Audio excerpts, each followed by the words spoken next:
to buy a home in Toronto, GTA, Ontario, what are the steps?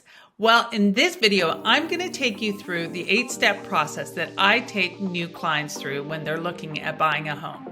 And make sure you stay until the end because I'm actually going to cover off some of the biggest mistakes buyers make when they are looking at buying a home for the first time. So let's get to it.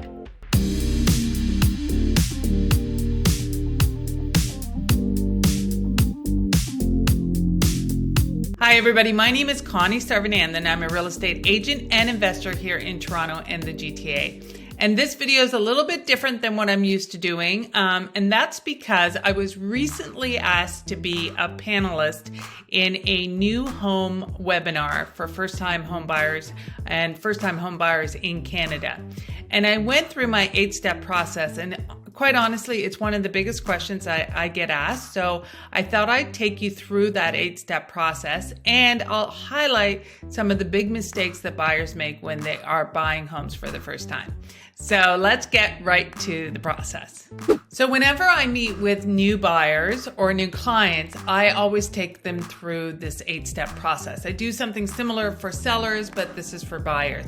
Now, this process usually takes about an hour, and it'll take more if the client has a lot of questions and less if the client doesn't have a lot of questions. And usually those are clients that have already been through this before. So let's take a look at the overall process and then we'll get into each individual one. So there's 8 steps, and it starts with building your team, then understanding your finances, understanding the market, starting your search. Then we get to showings, then an offer, then we get to contract to close. This is when you've already had an offer accepted, and then finally closing day. So let's go into each of those in detail. So before we start, there's 2 things that you need to keep in mind. First of all, there are different ways of buying and selling real estate in Ontario, but this is the normal practice. This is the one that most people do and the one that I do. So that's the first thing. The second thing I want to mention is when you're buying and selling real estate in Toronto, Ontario, Canada, you are going to be signing a legally binding contract. And to get out of that contract is nearly impossible. So not understanding something or not knowing something is not an excuse to get out of that contract. So it's really important that you understand the whole process and you understand exactly what you're signing, because you don't want to get into a situation where you've signed something without fully knowing what you're signing. So with that, we start with our 8-step process. And the first thing that I recommend everybody do is recognize that they have to have a team when it comes to buying and selling real estate. So as a buyer, you're going to have 3 people on your team, including yourself. So when it comes to yourself and other buyers, you need to make sure that everybody who is signing the document understands exactly what they're signing and understands what the process is.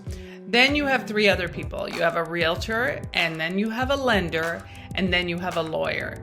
And what I recommend with both the lender and the realtor is that you look around and shop around. So you should interview 2 or 3 people, because you really want to make sure that both your lender and your realtor are legitimate and that they bring you value, that they're telling you information that you didn't know, and that they can answer the questions that you have. So that's the first thing with the realtor and the lender. And then when it comes to the lawyer, what I always recommend is that you make sure that the lawyer has expertise in real estate, because there's a lot of lawyers that do real estate as well as other things. But really, the lawyer really comes in handy when there's issues or challenges, and you want to have an expert in the area. So make sure the lawyer you pick specializes in real estate. So that's what I would say for your team. Now that's the core team. You may add people to that team as necessary. So for example, you might need a home inspector, you might need an appraiser. There are other people that will be added to the team, but recognize that you're going to have a team.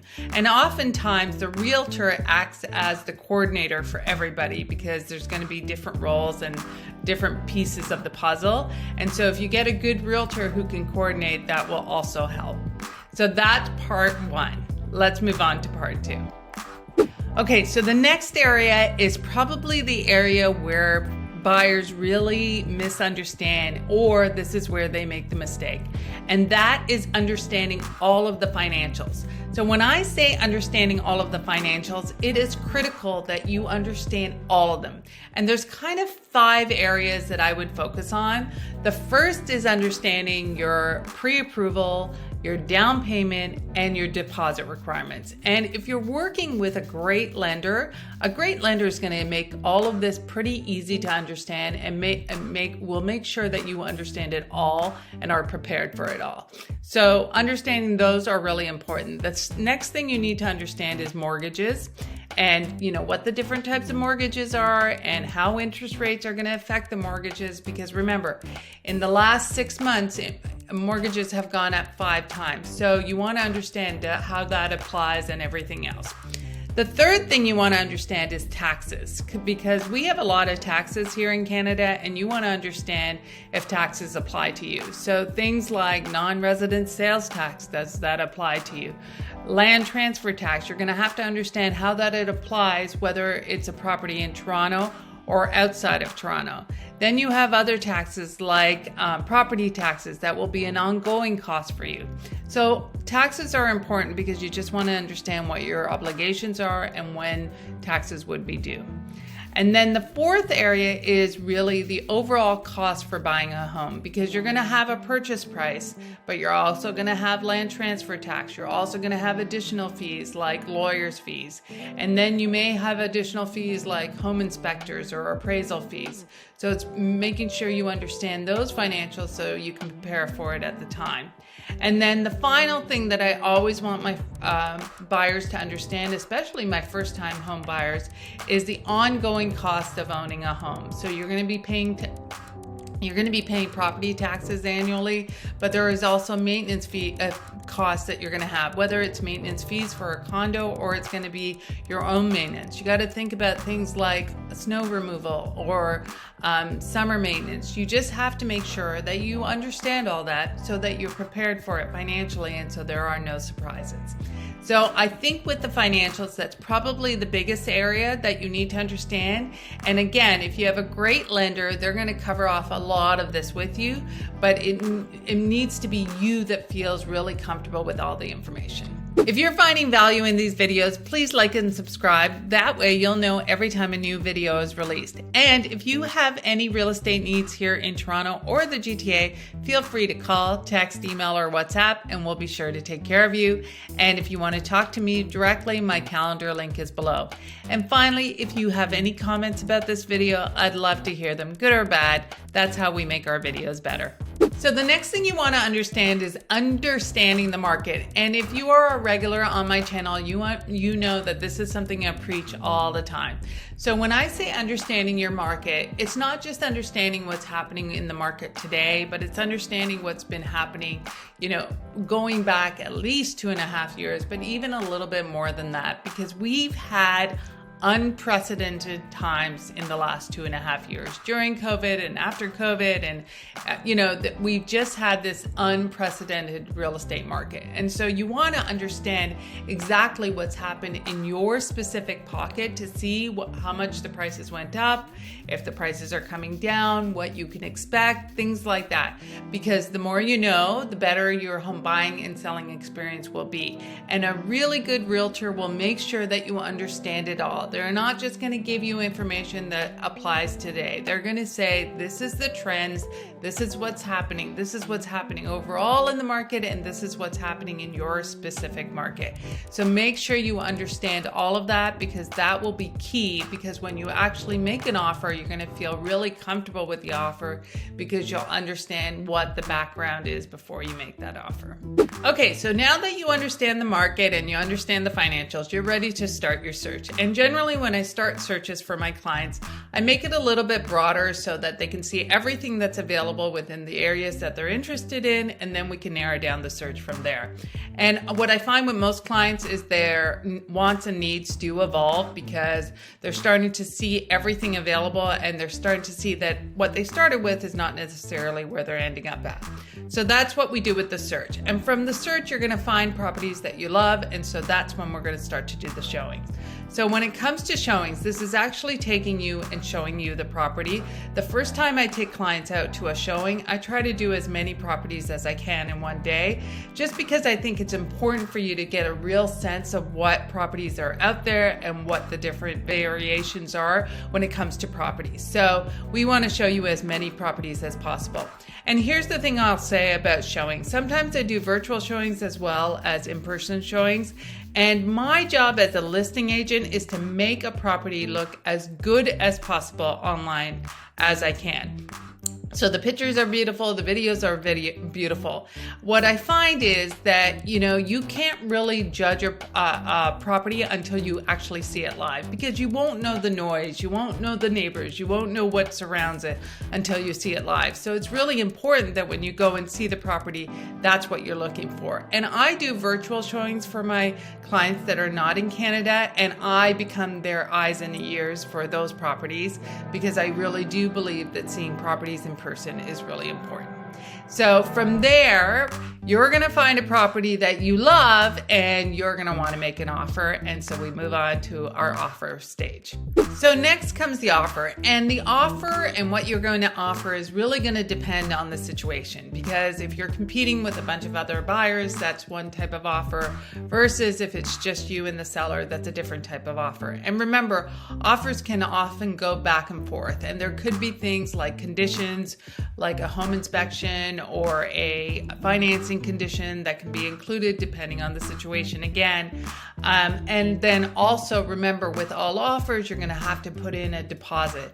And the deposit typically in Ontario is about 5% of the purchase price. And the typical requirement is that you need to produce that deposit within 24 hours of the offer being accepted. So those are all things to keep in mind. The other big thing with the offer is the closing date. So you're going to be picking a closing date that makes sense for both you and the seller. So that's also part of the offer. So that's the offer. The next step is that you get an offer accepted. Okay, now you have an accepted offer. Great, it's a firm offer and you are ready to move from contract to close. So this is when a lot of the background work starts to happen. So your lender will ensure that all the financing is in place for your closing date. Your lawyer will also start to do some background work on your title, making sure that the title of the property can move from the previous owner to you without issue.